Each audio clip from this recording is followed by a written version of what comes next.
imagine that's picking the Harley in this this stage in the MPL Season 17. I bet they're wondering, how did we get away with that? I bet they were running down a list of junglers as well and thinking, wait, the Harley's open, and they get it. But for ONIC, I have to say, I think they ended up with a lineup that is a little bit more easier to pull off. If you missed it just now, you can go back just a little bit. We do have QR codes that you can scan for a chance to win 1,000 MLBB diamonds. 74% is the super fast prediction for this matchup. Personally, Wolf, I prefer the ONIC lineup. It looks more simple to execute. I totally agree with you. This Jushin Gaton catch-up with the Harley, it has worked so many times before, and I'm sure that it can work up against the composition of Falcons. This is a best-of-7 lower bracket finals MPL Arena. I wanna hear you scream! Casters, let's go! Here we go, the first game of the lower bracket finals, a best-of-7, a ticket to the grand final, and then Paris for EWC on the line here between these two teams who have gone through it time and time again. Let's jump into it. Yep, it's been weird to see the 9.1 rating for ONIC compared to Team Falcons with a, I think 4 point something rating. But I guess we get to really see that happen in-game because I think Falcons have gotten most of their signature combos as well. Yeah. And even heroes specifically for Haji. I mean, if you look at the heroes of ONIC, like baseline-wise, all of their heroes does something really well with regards to their like aspects, right? Yeah. Like Alice is a big teamfight hero. Harley is a good pick-off hero. Zushin is a good zoner. Oh, hold that thought. The Unbreakable missed! And that might be a punish, but Open still had the flicker! And instead it's Kyle who falls! Haji too! Almost! Yeah, this is what I'm saying. Like, ONIC heroes are good at what they do. But meanwhile, on the side of Team Falcons, like you kind of have to farm up. You gotta need to get your items. You do specific things based on your timings, right? So ONIC, they might have a lot more easier access to like their kits compared to how Falcons will be able to play this game. Yeah, and what did we say about be wary of your jungle?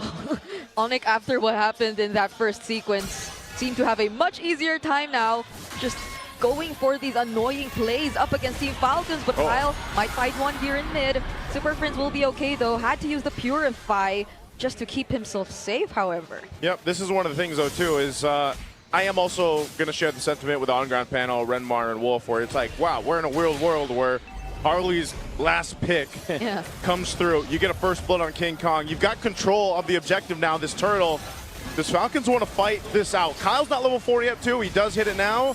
They might just have to give up this objective though. Okay, Flap going in with the disruption, but then Kirk, look at how massive his zoning capabilities actually are as the Alice all alone. Flap will be the first to fall in this fight. Owen follows next with the knockup from the Lantern Flare, and Falcons might not want to fight, but they get to find Kyle, still knock him up, and they're just not allowing him to freely take this purple buff. Yeah, here's the thing about Falcons lineup, right? Again, wait, Haji. He's gonna be okay. Yeah, he's A-okay, but again, Team Falcons, they need timings, they need items, they need for their comp to go online first. Meanwhile, on the side of ONIC, you just press buttons, and then your hero naturally does what it does best.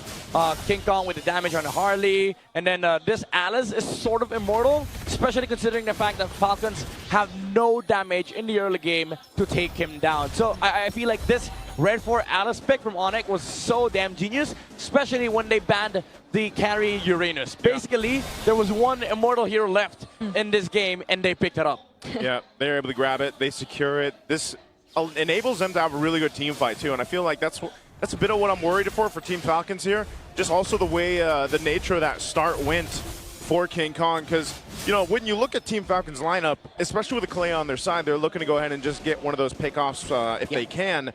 But most likely, it's just going to result in at least a Purify going down. And I feel like that applies not just to one player for ONIC, because even Super Friends, the way he just positions and goes for these plays on the Juicin, feels like he's just playing knowing that there's no threat of burst whatsoever. Yeah, and then you add the problem for Team Falcons that they fight head-on with a commitment from the Zaman Force, the Tsunami Slam, while ONIC can just dance around with the Zushin, with the Claude, even with the Alice. And again, you go back to this Alice problem. You have to wait for the Stardom side, the Feather, the Sky Piercer from from the Suyo, and maybe some damage items on Haji. But as it stands right now, they have nothing against Kirk. Yeah, they don't have to worry too much. Also, part of this is the success for Team Falcons is what does Haji do here on the Valentina. We've seen it before where sometimes, you know, that Valentina is providing more value than your actual mid lane pick, but most of the time they can't even contest into these objectives, these turtles. Ogwin has to get out of there, burning the flicker too. So you're seeing what we're talking about here. They just can't really fight face to face against ONIC right now. Yeah, I feel like if ever Haji does get an ultimate, hold on, maybe we talk about that later. ONIC are in their face. Yeah, they're going for the invades here in the orange buff, and they do find one with the Tsunami Slam, but Ogwin gets blasted. Brusco has the AOG, and he gets out to safety. You know what? Ogwin used the Tsunami Slam first to catch Brusco, but he was the guy dying. Yeah. Because guess what? ONIC have so much damage, just even with the Alice alone, and then you add the Deadly Magic, even Savero helping out to, you know, output some little bits of DPS from the Claude. It's just overall lackluster for Team Falcons. They severely need items right now. Yeah, I was also supposed to say, Haji, one option might be the AOG, but it's more of like a secondary crowd control for Falcons, but I don't think they're able to find any openings right now, specifically because of what ONIC has constantly been doing on the map. This is the thing, man. They know his flicker was burned earlier on. It's still on cooldown. You can just continue to go for Ogwin as he's easy pickings. His ultimate wasn't up either, so there's no way he's going to get away from the Lantern of Frince. Frince is already sitting on 3-0-2. Oh, okay. Flap with the final slash, but again, ONIC, I feel like they can just continuously pressure the game, and Team Falcons have to constantly look for trades because, again, as it stands right now, they don't have the damage. They don't have the Feather of Heaven yet on the Harriet, and then the Suyo decided to finish the Hunter Strike instead of the War Axe.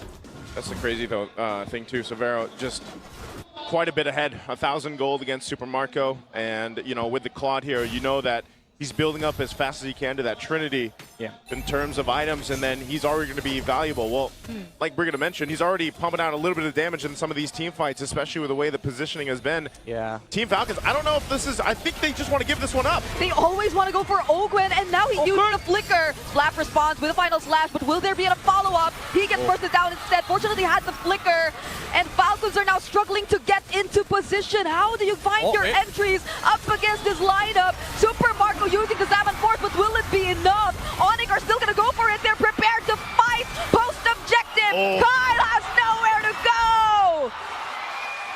Haji, no other choice but to go out. Purify from Super Friends. ONIC, again, superior team fight. Massive sustain, massive heals from the Alice with a revitalize from Brusco. And again, you ask the question for Team Falcons, where is the damage? Yeah.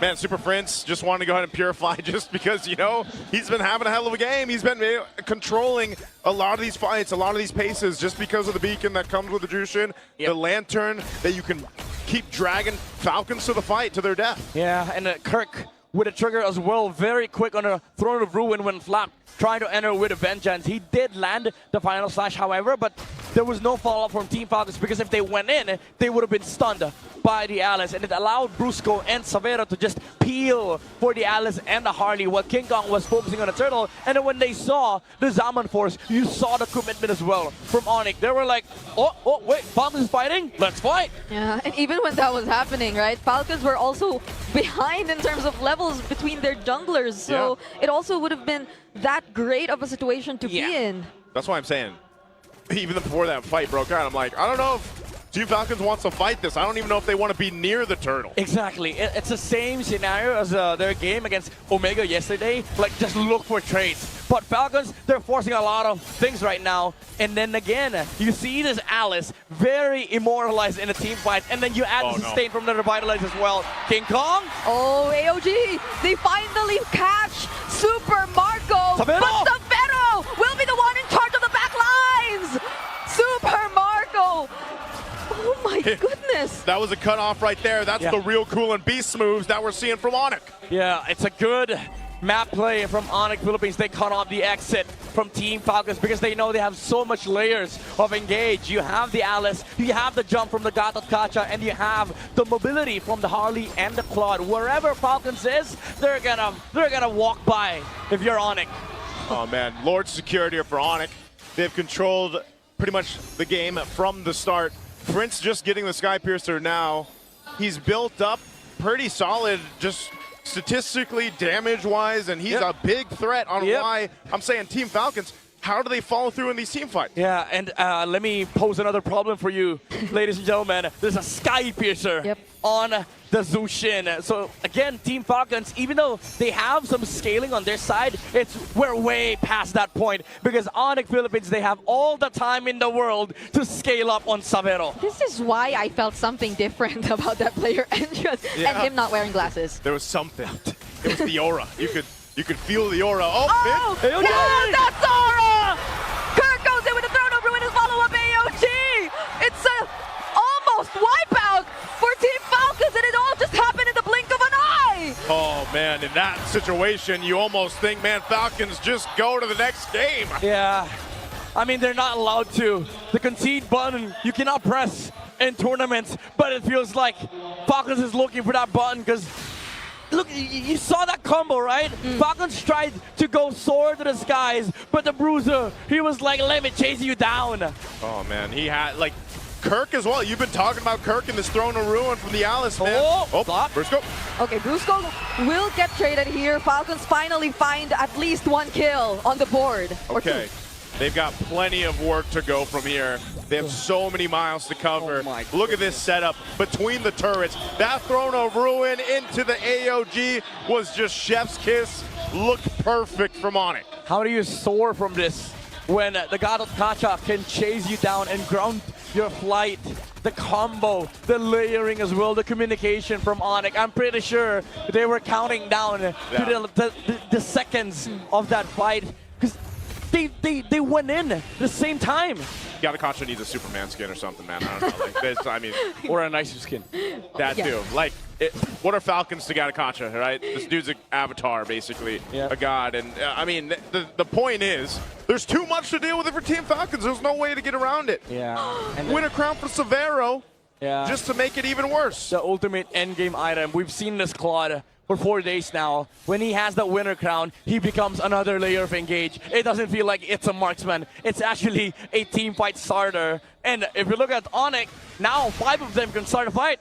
Yeah, it's so tricky. I could not feel Falcons being able to find whatever box they've been able to show us yesterday in their series. This is one of those cases. Oh my lord. Yeah. This is tough. Ogwen might not go down just yet. Oh, he had it. Of course he will. There's a Sky Piercer from Super Prince and another AOG plus the Throne of Ruin. There's a response with the final slash. Azaman Force 2 coming in from Super Marco. They might just find some, but the sustain is too much. And Savero in another blazing duet. Everyone's just going in. ONIC find a wipeout against Team Falcons. A wipeout, and they're gonna take the game as well. They dominate Game 1 against Team Falcons.